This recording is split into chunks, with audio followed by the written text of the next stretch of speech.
Olá pessoal, bem-vindos ao primeiro Fórum Brasileiro Digital de Segurança do Paciente. Meu nome é Margarete Moraes e vou compartilhar com vocês alguns minutos muito interessantes com a nossa convidada de hoje, doutora Maria Carolina Moreno. Eu sou uma das responsáveis pela editoria do tema Segurança do Paciente e Gestão da Qualidade da ED Educativa. A ED Educativa é uma empresa de educação e tecnologia formada por educadores que acreditam na transformação do comportamento através da aprendizagem. E também sou sócia e represento a MMP, uma empresa de consultoria e treinamento com vasta experiência na implantação de sistemas de segurança do paciente e qualidade em saúde. Eu gostaria primeiramente de agradecer a todos que estão presentes nessa sala de transmissão e agradecer também a nossa ilustre convidada de hoje. Vocês devem estar se perguntando, o que é o Fórum USP? O que é o Fórum de Segurança do Paciente? É uma tentativa de reunir experts, pessoas que estão pensando numa mudança afirmativa do sistema de saúde, onde a educação pode transformar comportamentos e conscientizar pessoas para um melhor cuidado e uma melhor assistência. Para iniciar nossas atividades de hoje, eu gostaria de levar vocês para uma reflexão. Quais são os motivos que devem forçar ou que devem motivar os profissionais de saúde a conhecer a legislação brasileira sobre segurança do paciente? Sobre esse tema, eu gostaria de convidar a doutora Maria Carolina Moreno, superintendente da ONA, para desenvolver conosco esta problemática. Olá, doutora Maria Carolina. Hoje eu gostaria de conversar com a senhora um pouquinho, como nós combinamos, sobre a questão da importância da legislação sobre segurança do paciente para os profissionais de saúde. Então, vou começar com a primeira pergunta. Qual a importância da obrigatoriedade da implantação dos núcleos de segurança do paciente para o movimento em prol da assistência mais segura no Brasil, doutora Maria Carolina?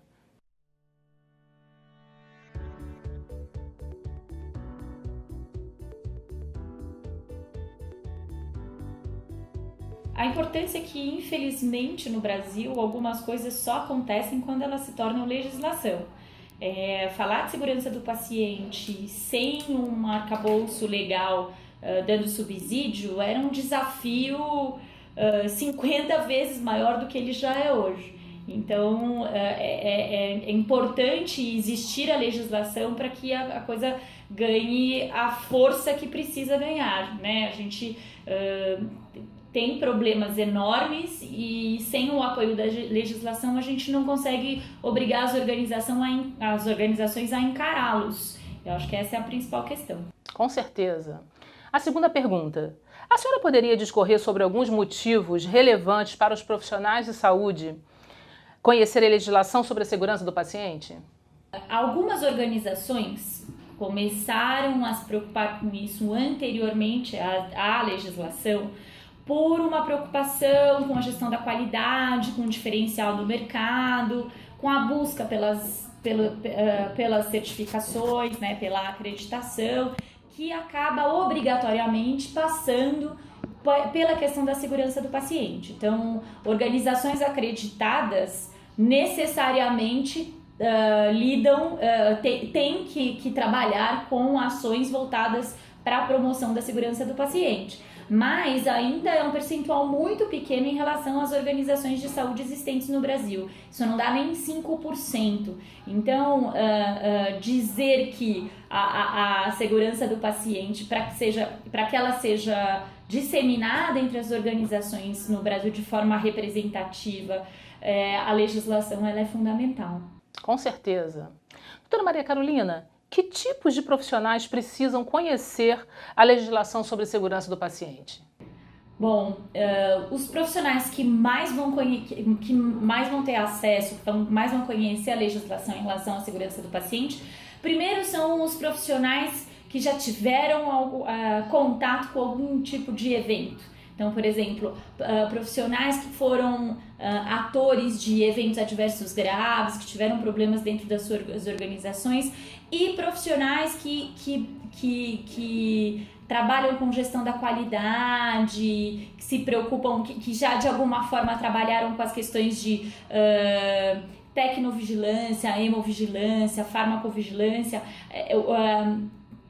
É muito mais frequente esses profissionais começarem a ter contato com essa legislação do que os demais. Existe uma resistência muito grande porque inicialmente as questões preconizadas, principalmente pelo Programa Nacional de Segurança do Paciente, num primeiro momento parece um aumento do trabalho, um aumento da burocratização do trabalho, e só o dia a dia consegue mostrar para esses profissionais o que ela agrega de valor, o que ela promove de segurança no trabalho executado por elas. Então, os profissionais de saúde que vão ter primeiro contato já tem o que a gente aqui chama um desviozinho, né? Já tem uma perninha voltada para a segurança, infelizmente por uma experiência anterior ou por questões do seu trabalho diário. Profissionais de saúde que lidam com estudantes, que lidam com o processo de ensino dentro da saúde, acabam tendo mais contato com essa legislação pela preocupação de estar atualizado e transmitir seus conhecimentos para os seus alunos, os gestores por uma questão de serem obrigados a cumprir a legislação, também têm uma maior obrigação, não é nem incentivo para ter conhecimento da lei. Eu acho que essas são os principais, a principal forma desses profissionais serem obrigados a ter contato com a legislação. Muito obrigada. Doutora Maria Carolina, o conhecimento da legislação por parte destes profissionais mencionados pela senhora pode evitar os processos judiciais contra as unidades de saúde no Brasil hoje? Eu gostaria muito que as organizações de saúde não trabalhassem dessa forma, né? Mas eu ainda não vejo uma ligação direta entre a legislação relacionada à segurança do paciente e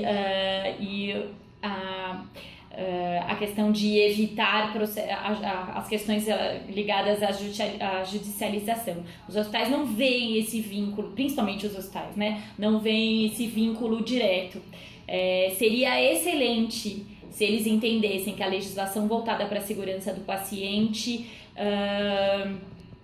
se atendida de forma adequada, iria promover um menor número de ações judiciais dentro dos hospitais. Com certeza.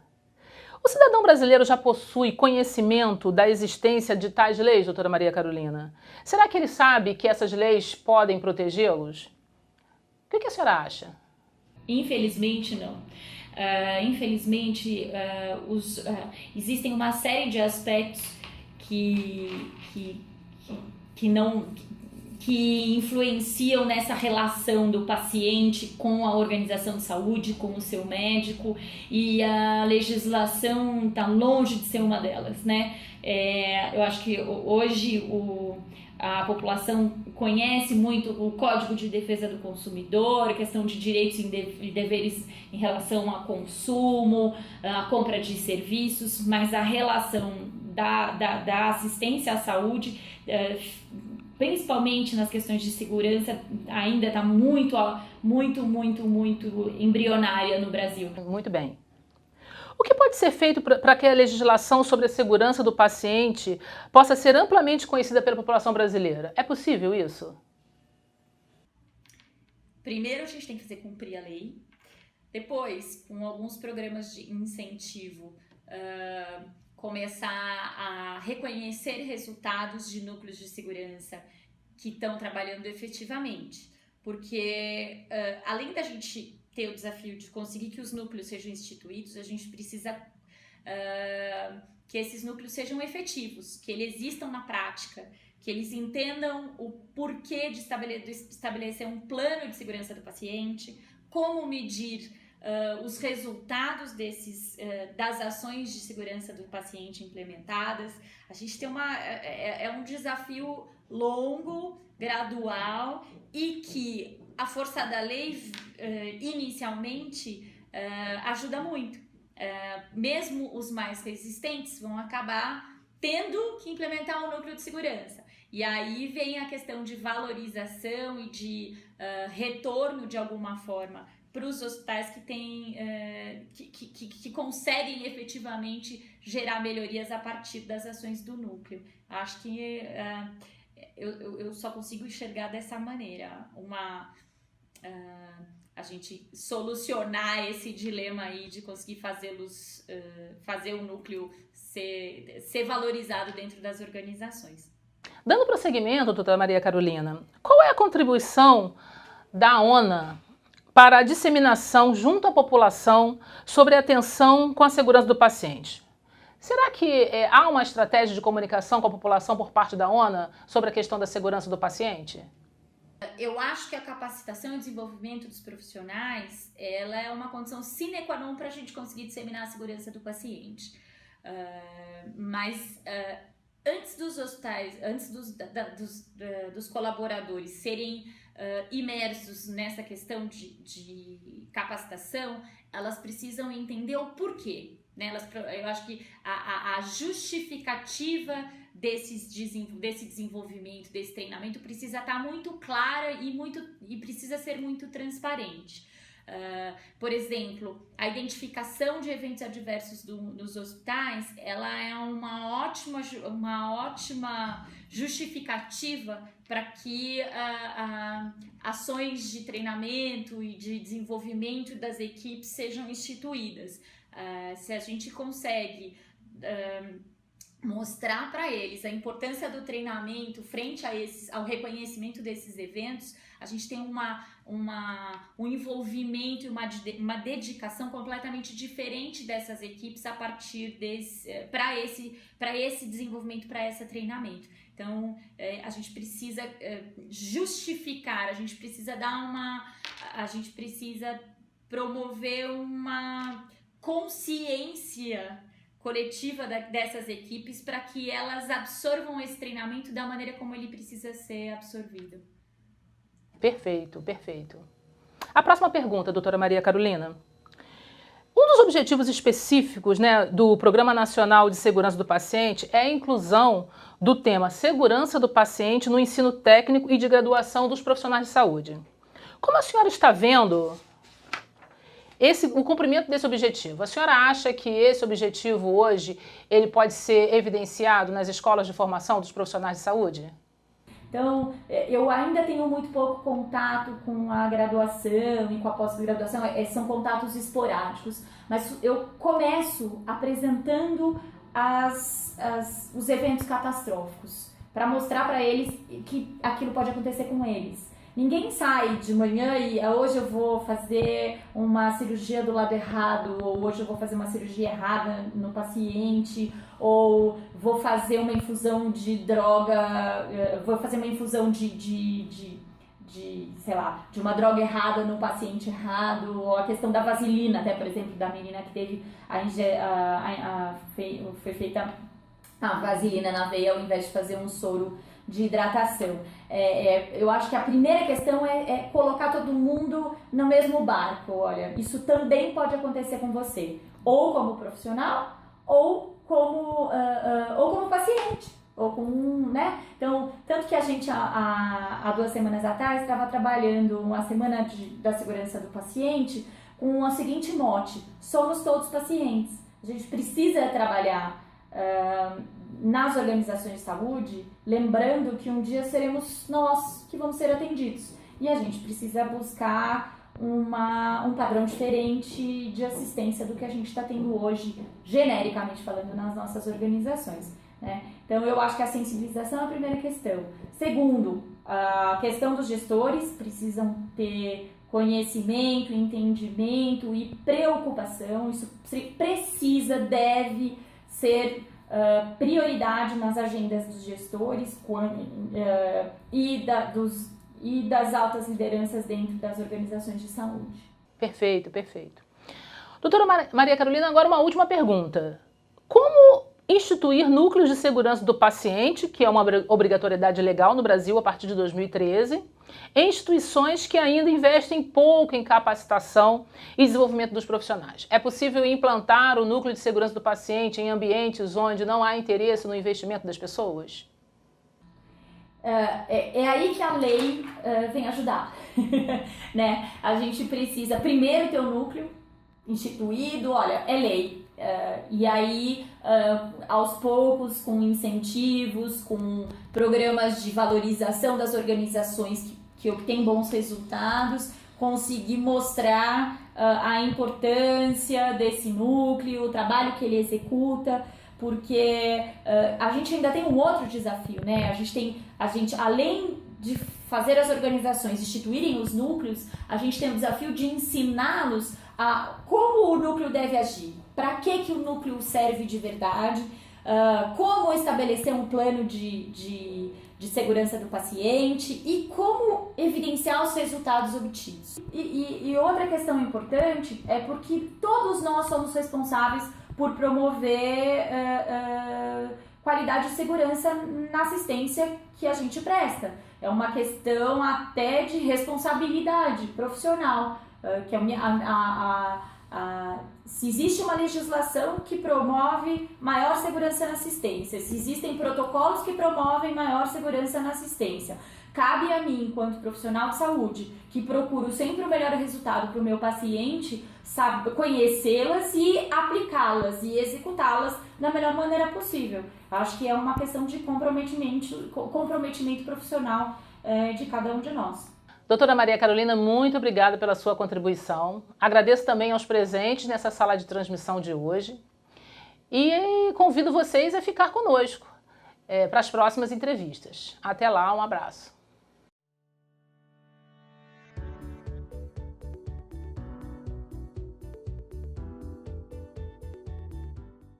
Olá, pessoal. Sejam bem-vindos ao Fórum SP, o primeiro fórum digital brasileiro sobre segurança do paciente. Eu sou Marilena Martins e vou compartilhar com vocês nos próximos minutos um papo muito legal com o nosso convidado de hoje, Dr. Francisco Balestrin. Sou uma das responsáveis pela editoria de segurança do paciente e qualidade na saúde, da Educativa e sócia da MMP Consultoria e Treinamento, com longa experiência e vivência nos temas desse fórum. Gostaria de agradecer a presença de todos na sala de transmissão, bem como a presença do nosso ilustro convidado, Dr. Francisco Balestrin, e desejar que a nossa experiência aqui seja transformadora. Todos devem estar se perguntando o que é o Fórum SP. É uma reunião de profissionais que buscam mudanças positivas no sistema de saúde, por meio de educação transformadora que gere consciência sobre todos os envolvidos na missão de cuidar. Para isso, a Educativa e a MMP se reuniram numa parceria e queremos ver os temas desse fórum de um modo ampliado. A Educativa é uma empresa de tecnologia e educação formada por educadores preocupados com a transformação pela aprendizagem. E a MMP é uma empresa de consultoria e treinamento com vasta experiência na implantação de sistemas de qualidade e segurança nas organizações de saúde do Brasil.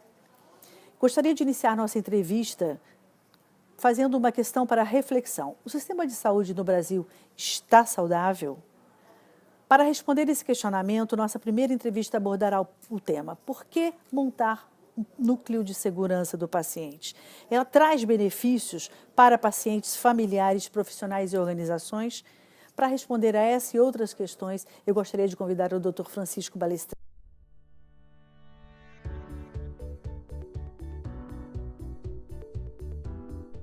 Seja muito bem-vindo, Dr. Francisco Balestrin. Dê um alô para o pessoal que está nos ouvindo, nos assistindo. Olá.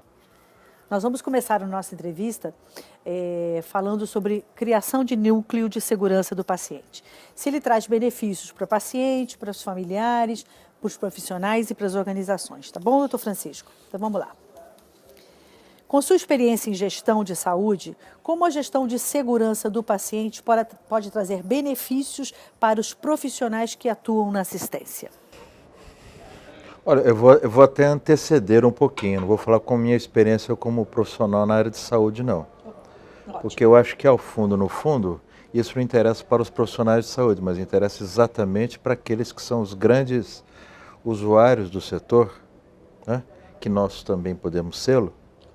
Ou seja, esse é um assunto que interessa a todos nós. A questão de segurança assistencial, ela passa a ser algo assim fundamental no dia a dia, porque se nós voltarmos um pouco e percebemos que o nosso sistema de saúde ele é baseado num tripé que garante universalidade, garante equidade e garante basicamente a integralidade da assistência, quando você coloca esses três aspectos, dá a impressão que o que nós estamos querendo, no fundo, é dar acesso para que tudo seja feito. Quando, na realidade, além disso, nós temos que garantir, além de um acesso com qualidade e com segurança assistencial, porque senão de nada terá valido o que nós fizemos. Então, basicamente, esse é o aspecto, né? Quando nós falamos de segurança assistencial, nós estamos falando de algo que é fundamental para a assistência e, evidentemente, todos os esforços que possam e devam ser feitos, no sentido de que isso seja garantido, de um lado, para o cidadão. Eu nem falo paciente, mas eu falo para o cidadão. E de outro lado, para as equipes de saúde. Porque, no fundo, o assunto segurança assistencial, ele é fundamental tanto para um lado quanto para o outro. Porque nós que também estamos inseridos dentro desse contexto de assistência, somos também vulneráveis. Tanto quanto é um paciente, tanto quanto é um visitante, tanto quanto é qualquer um que se submeta ao setor de saúde. Setor de saúde, você tão bem quanto eu, sabe que muitas vezes ele provoca mais danos do que bem, né? E eu não vou me estender em relação a isso, porque todos os estudos que de alguma forma evidenciam essa questão, eles deixam claro que se você de fato não tiver uma assistência que seja responsável pelo tipo de atenção que está sendo dada, você ao final acaba causando mais mal do que bem. Então, quando você me diz se eu acho importante a existência de núcleos de gestão, né? É óbvio que sim. Eu dei toda essa volta para responder, para te dar um sim, quando na realidade, se você não deixar bem claro os motivos pelos quais essas coisas devam acontecer, não fica perfeitamente adequado esse aspecto. Então, vamos lá. Profissional de saúde é fundamental, é importante. Esses núcleos, da forma como foram organizados, e eles têm toda uma história por detrás, fazem sentido, do ponto de vista da atividade, vou chamar assim, profissional no setor de saúde, e fazem mais sentido quando do outro lado você tem alguém que, em sendo vulnerável, precisa ser protegido. Ótimo, ótimo, doutor Francisco. Então, a nossa segunda nossa abordagem seria como eles podem trazer benefício para a assistência. Então, obviamente, aí que o senhor já colocou sobre todos os agentes, né? Organização, funcionários, nós profissionais de saúde e o próprio paciente, quer dizer, cliente, ser humano e familiares que utilizam nossos hospitais, as nossas redes de assistência, né? A falta de gestão, ela tem impacto nos índices de incidentes evitáveis? Você acha que tem? Quando nós falamos de uma organização de saúde, a gente precisa estar sempre atento àquilo que o cidadão ou o paciente, ao ir a essa instituição de saúde, ele vai conseguir evidenciar, ele vai conseguir objetivar. O que é que, no fundo, ele objetiva quando ele chega numa instituição de saúde? Basicamente, três coisas. As estruturas que estão disponíveis para ele. Então, ele vai ver o espaço físico, ele vai ver o mobiliário, ele vai ver a tecnologia que é colocada à disposição, ele vai ver se existe, de alguma forma, um produto viável para ele entender. Vai ver e vai ter contato importante com os chamados profissionais de saúde, e eu não estou me referindo única e exclusivamente àqueles que de alguma forma têm formação técnica, mas todos aqueles que de alguma forma entram em contato, vou chamar, com essa experiência que o paciente tem quando ele adentra numa instituição de saúde. Esses aspectos hoje, eles são muito evidenciados, porque o cidadão consegue objetivar isso, mas ele não se dá conta de que existem 4 coisas importantes que condicionam isso, que são o modelo assistencial, o modelo de organização, o modelo de gestão e o modelo de remuneração. Isso tudo para lhe dizer que quando nós falamos num contexto como esse, né, de gestão de paciente, de núcleos de gestão de paciente, nós estamos falando de um pedaço de tudo aquilo que é importante para que seja feito no setor de saúde, principalmente naquilo que tem a ver com gestão. As instituições de saúde, muitas vezes, elas falham e pecam porque elas não têm claro um processo assistencial que elas devem seguir, elas não têm claro qual que é o modelo de gestão que elas precisam atuar e trabalhar, elas não têm claro quais que são os processos, né, empresariais que estão inseridos dentro dessa instituição e, consequentemente, da mesma forma que a assistência no nosso país é absolutamente fragmentada, o cuidado ao paciente também é fragmentado. Então, dentro de um ambiente fragmentado de assistência e de cuidado, se você não tiver núcleos de gestão que consigam dar assim um nexo, um norte e um entendimento àquilo que o paciente recebe como assistência, você não vai obter sucesso. Perfeito, perfeito. A utilização, então, dos protocolos, a utilização de um sistema mais organizado, mais, eu diria assim, mais bem registrado nessa assistência, com dados, com indicadores que a gente possa avaliar se esse núcleo está realmente funcionando. Isso aí pode trazer para a gente alguns, queda um pouco, diminuição desses índices de eventos evitáveis. É mais ou menos assim, o que seria... Hoje a gente tem uma obrigatoriedade de implantação de núcleos e que a gente sabe que a maioria dos hospitais ainda não implantou, né? Apesar dessa implantação ser um protocolo, né? Você tem que estar respondendo as unidades que são colhedoras desses dados, você ao mesmo tempo cria dentro do hospital uma cultura de segurança um pouco maior, né? Os núcleos de segurança do paciente são uma obrigatoriedade legal, mas sabemos que na prática ainda não são uma realidade em muitas instituições. Como seria possível mudar esse panorama? Qual é a sugestão do senhor para dar uma alavancagem nesse processo de criação de núcleos então, de segurança? Acho que há 4 anos atrás, 3 ou 4 anos atrás, eu tive a oportunidade de ir exatamente na cerimônia onde o Ministério da Saúde, juntamente com a Agência Nacional de Vigilância Sanitária, eles lançaram esses chamados núcleos. Que ótimo. E foi em Brasília, na sede da Organização Pan-Americana de Saúde. Estavam lá presentes todas as entidades, todos os grupos, mas como sempre, né? Ou na maior parte das vezes, quando você procura incentivar ou implantar algo usando única e exclusivamente uma força regulamentatória, as coisas não acontecem. E não acontece principalmente no nosso país, porque se de um lado você tem esse desenho de regulamentação, você pelo outro lado não tem duas coisas que são fundamentais, que é basicamente a regulação, ou seja, a observação daquilo que acontece, né, e ver se realmente aquilo aconteceu. Nós não temos estrutura. As entidades regulatórias, elas não têm estrutura para verificar se isso aconteceu, deixou de acontecer. Para ir na unidade... Isso, olha, foi feito, não foi feito, recebi, não recebi, aconteceu, não aconteceu.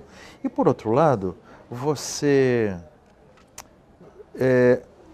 quando você obriga por força de lei e você de alguma forma não regula isso, você não cria uma cultura institucional que favoreça que isso aconteça de uma forma voluntária. Eu sou muito favorável, não ao voluntarismo, evidentemente, né? Mas muito favorável que um conjunto grande dessas coisas, elas devem ser implementadas de uma forma voluntária. Com as acreditações, que eu tenho certeza que você, em algum momento, já abordou, vai abordar aqui, ou antes ou depois do que nós estamos falando aqui. As acreditações, elas são fundamentais. Eu diria para você, fundamentalmente porque elas trazem no seu bojo um método de observação que nós usualmente não conseguimos ter dentro das nossas instituições. Nós não temos modelos de gestão perfeitamente claros. Então, se a gente não trouxer algo que de alguma forma possa funcionar como se fosse um padrão, um orientador. Se fosse um orientador, como se fosse uma moldura institucional, a gente vai ter dificuldade. E lembrando sempre que quando a gente fala de acreditação, a gente está falando nas 3 coisas básicas, que é estrutura, processo e resultados. Se nós não temos dentro das nossas instituições uma estrutura minimamente organizada, como você me falou, né? Protocolos, organização estrutural, visão departamental, hierarquia, processos descritos, etc. Protocolos gerenciados. Se, por outro lado, nós não temos definido os nossos processos, onde todos esses protocolos, todas essas rotinas operacionais, toda essa virtude, né, digamos assim, de registro, não está perfeitamente clara, nós não podemos, com isso, em nenhum instante ter resultados assistenciais. Porque você não consegue medir. Quem não mede, não gerencia. Quem, mais do que isso, né, quem não colhe, não consegue nem medir e muito menos gerenciar. Isso mesmo. Esse desenho é um desenho, às vezes, até cansativo, né? Mas, certa feita, me perguntaram, vem cá, quando é que nós vamos conseguir fazer as nossas instituições mudar? Eu acredito muito na mudança. Elas não vão acontecer de uma hora para outra. Falta um estímulo muito grande também. Dentro do desenho que nós estamos, falta um estímulo que é o estímulo, digamos assim, da recompensa. Né? De alguma forma, para que as instituições elas sejam, digamos assim, entusiasticamente focadas nos resultados. Né? Porque se elas fossem cobradas pelos seus resultados, se elas fossem mais do que cobradas, se elas fossem avaliadas pelos seus resultados, e se, digamos assim, a sua virtude, né, institucional tivesse absolutamente correlacionada com seus resultados, com certeza essas instituições, assim como os homens e as mulheres que trabalham nessas instituições, eles teriam mais afinco, mais esforço para se apresentar, para se demonstrar. É óbvio que dentro de um modelo onde de um lado você faz cobrança, você tem que ter a recompensa do outro lado. Essa recompensa que não está clara. Hoje nós damos pouca recompensa técnica, porque nem todas as instituições, por não terem uma gestão profissional, muitas vezes não conseguem retribuir para o seu próprio colaborador esse resultado. Né? E, por outro lado, quando você pensa no mercado privado, que poderia remunerar de uma forma mais adequada aqueles que têm melhores resultados, né? Assim não fazem, e no mercado público, porque no fundo também as instituições públicas, elas vivem de recursos, né? Você também não tem de forma nenhuma um estímulo para que elas possam melhorar, seja uma melhora do seu ponto de vista técnico, seja uma melhora do seu ponto de vista institucional. Nós vamos melhorar? Sim, mas pode ser que demore 5 anos, 10 anos, 15 anos, 20 anos, mas que vamos melhorar, nós vamos melhorar. Eu tenho certeza absoluta. Já melhoramos muito. Que bom, eu também acho que sim, acredito que sim. Isso comentou sobre acreditação, é muito mais fácil um hospital que esteja, né, o senhor é presidente da organização da ANAP, Associação Nacional de Hospitais Privados do Brasil, e essa associação, ela desde o início, né, ela preza por agregar ali hospitais e organizações que tenham alguma já iniciados no processo de acreditação ou com selo. E, mais uma vez, eu vejo que uma das grandes vantagens da acreditação todas as empresas acreditadas, elas têm um núcleo de segurança. Né? É uma coisa que quase todas, ou todas, são obrigatórias. Isso é muito mais fácil para a organização entender, para os profissionais, enfim. Mas eu concordo com o senhor. Nós vamos melhorar, nós estamos melhorando e vamos melhorar mais. A implantação dos núcleos de segurança do paciente pode trazer mais tranquilidade para as famílias e poderia melhorar as relações dos profissionais, a nossa relação dos profissionais com as famílias dos pacientes. Eu acho que essa criação desse núcleo, trazendo mais indicadores, tangibilizando mais essa assistência, traz uma relação mais transparente com a família. O senhor acha que facilita essa relação com a família? Bem, eu tenho que te responder que sim, né? Não, você pode falar que não também. Porque, na realidade, o aspecto da transparência, quando a gente fala de núcleo de segurança, ele é um algo a mais dentro do compromisso de transparência que as instituições de saúde têm que ter. Né? As instituições de saúde, se todas elas tivessem realmente um desenho de governança bem claro, sempre me pergunto o seguinte, as instituições de saúde, às vezes elas não têm sucesso porque elas não são profissionais. Você já deve ter ouvido falar isso daí. São familiares, trabalham como amadores. Isso, então. Eu, na realidade, eu não acredito nisso. Né? eu creio firmemente que todas as instituições de saúde, elas são formadas por profissionais. Porque se assim não fosse, todo mundo que entrava lá estava morto. Nossa, Não é? é verdade. O que não é profissional nas instituições de saúde é a sua governança. Esse é o modelo de gestão. Né? A sua governança é que define claramente todas essas coisas. A governança tem a ver com propriedade. Então, de um lado, você tem uma governança frouxa, que muitas vezes ela transparece pelo modelo com o qual as instituições públicas são gerenciadas. Né? É frouxo. Você não tem o dono da instituição. E quando eu falo de dono, eu digo aquele que pega e diz, olha, eu vou fazer essa instituição acontecer. Muitas vezes as pessoas não têm esse princípio, né, de empoderamento dentro das instituições. Sim. Então elas acabam perdendo isso. Então a instituição pública, muitas vezes a gestão é frouxa. De outro lado, as instituições privadas muitas vezes padecem exatamente dessa falta de profissionalismo da sua governança. Ou são instituições familiares, ou são instituições ligadas a comunidades, ou são instituições onde você não tem bem claro, né, quem é que controla aquela instituição. Então, consequentemente, quando você tem a governança frouxa, você não tem uma gestão adequada. Não adianta fazer um núcleo obrigatório, né, de gestão dentro dessas instituições, se elas não seguirem determinados princípios de governança que têm a ver principalmente com 1. Transparência. 2. Equidade. 3. Accountability. Accountability é a vontade de mostrar os seus dados. É a responsabilidade de apresentar as suas informações. É mais que transparência. É mais ainda. É mais que transparência. Em quarto lugar, responsabilidade social. Se as instituições não tiverem isso, você pode montar absolutamente tudo o que você quiser.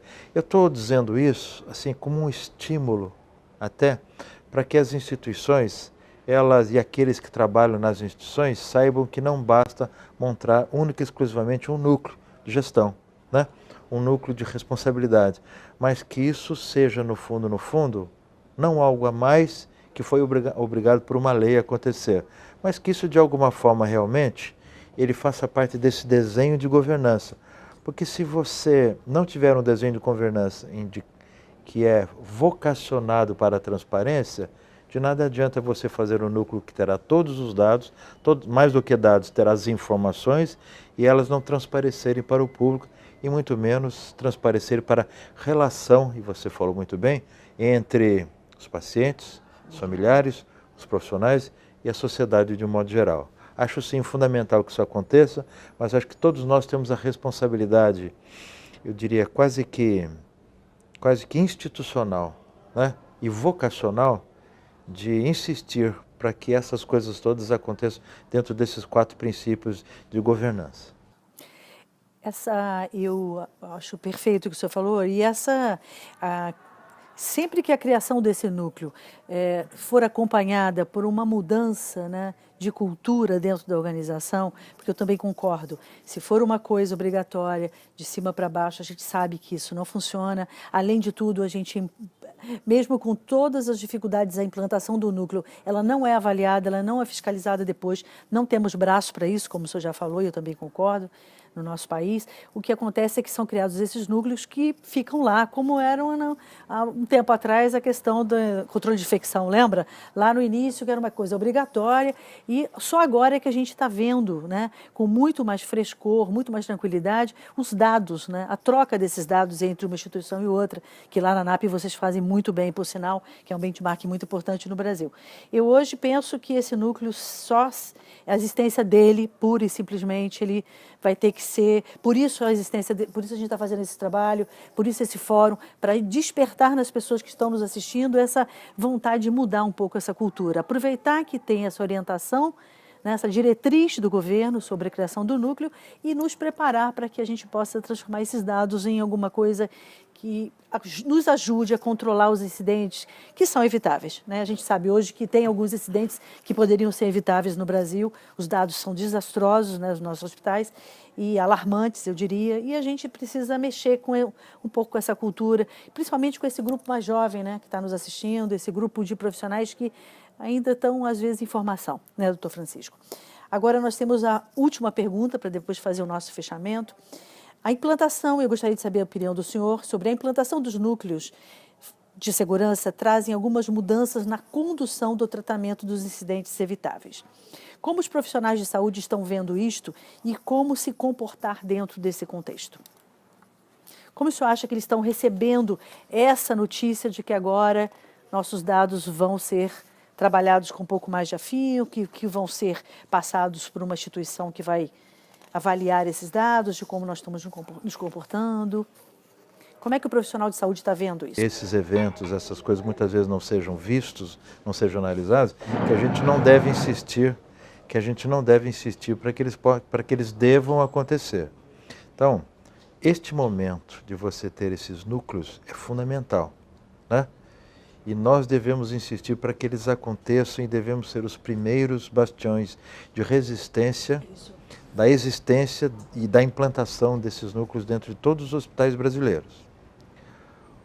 O que é importante é que, mais do que esta implantação, que primeiro o profissional que vai ser aquele, porque no fundo, quem irá comunicar qualquer vamos chamar assim, desses incidentes, né, será o profissional de saúde, que vai estar ou envolvido, ou que muitas vezes vai estar vendo alguma coisa acontecer.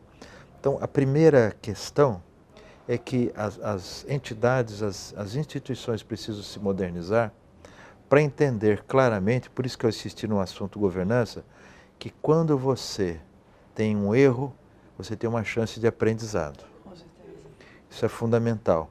O japonês gosta de dizer que todo erro é um tesouro, porque o tesouro é algo que vai lhe dar a oportunidade de criar uma coisa nova, de ter algo novo. Então, a primeira coisa é essa, errar é humano e você precisa aprender muitas vezes com o seu erro. Então, é fundamental que as instituições compreendam que o profissional de saúde, ao fazer uma comunicação, ele precisa, na realidade, ser premiado e não punido. Com certeza, isso é muito bom. Então, esse é o primeiro aspecto. Perder o medo de Isso, falar. né? Segundo aspecto é que as instituições de saúde, elas também precisam entender que o fato delas terem estas informações disponíveis não vai torná-las melhor ou pior que outras instituições.